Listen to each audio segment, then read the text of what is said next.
Assalamualaikum warahmatullahi wabarakatuh. Halo teman-teman semua. Pada kesempatan kali ini, saya akan memberikan sedikit penjelasan mengenai Pancasila sebagai sumber hukum. Tanpa berlama-lama, mari kita bahas. Definisi Pancasila sebagai sumber hukum dari segala hukum. Yang pertama, suatu dasar nilai dan norma untuk mengatur pemerintahan negara. Kedua, sumber nilai untuk membentuk norma-norma hukum oleh negara. Yang ketiga, sumber kaidah hukum negara yang secara konstitusional mengatur NKRI beserta seluruh unsur-unsurnya. Yang pertama, norma hukum atau pokok kaidah fundamental memiliki hakikat serta mempunyai kedudukan yang kuat, tetap, dan tidak berubah.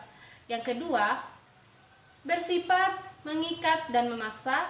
Dan yang ketiga, Pancasila merupakan jiwa dan kepribadian dari bangsa Indonesia.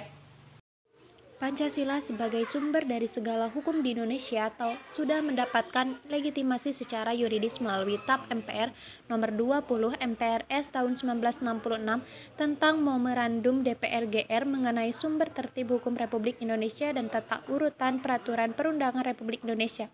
Setelah reformasi, Pancasila kembali dikukuhkan dalam Undang-Undang Nomor 10 Tahun 2004 dan digantikan dengan Undang-Undang Nomor 12 Tahun 2011 tentang Peraturan Perundang-undangan. Hal ini memberi makna bahwa sistem hukum nasional wajib berlandaskan Pancasila.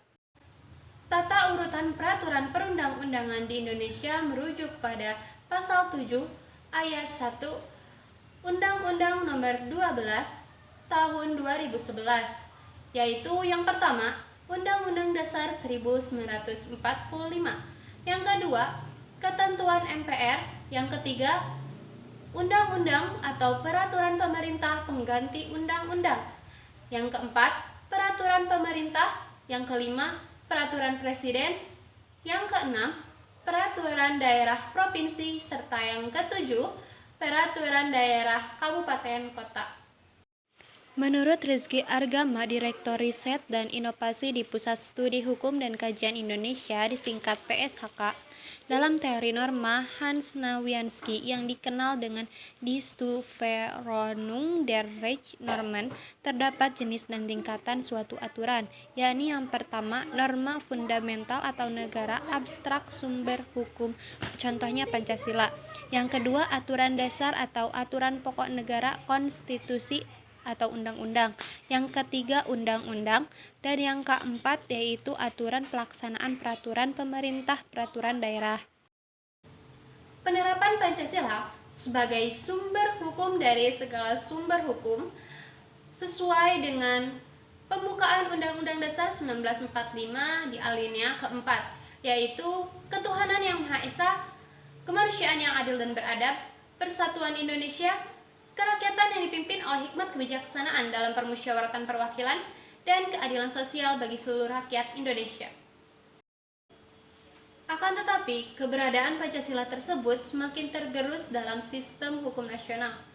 Hal ini dilatar belakangi oleh yang pertama, sikap resistensi terhadap Orde Baru yang memanfaatkan Pancasila demi keberlangsungan kekuasaan yang bersifat otoriter.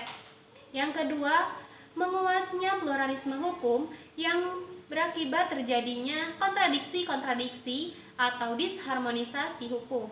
Yang ketiga, status Pancasila hanya dijadikan sebagai simbol hukum saja.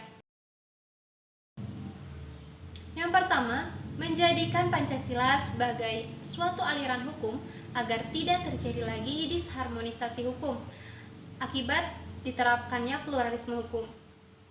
Yang kedua, menjadikan Pancasila sebagai puncak dari peraturan perundang-undangan agar Pancasila memiliki daya mengikat terhadap segala jenis peraturan perundang-undangan, sehingga tidak melanggar asas lex superiori derogat legi inferiori. Cukup sekian penjelasan yang dapat saya sampaikan mengenai materi Pancasila sebagai sumber hukum. Semoga dapat bermanfaat. Kurang lebihnya saya mohon maaf. Wassalamualaikum warahmatullahi wabarakatuh.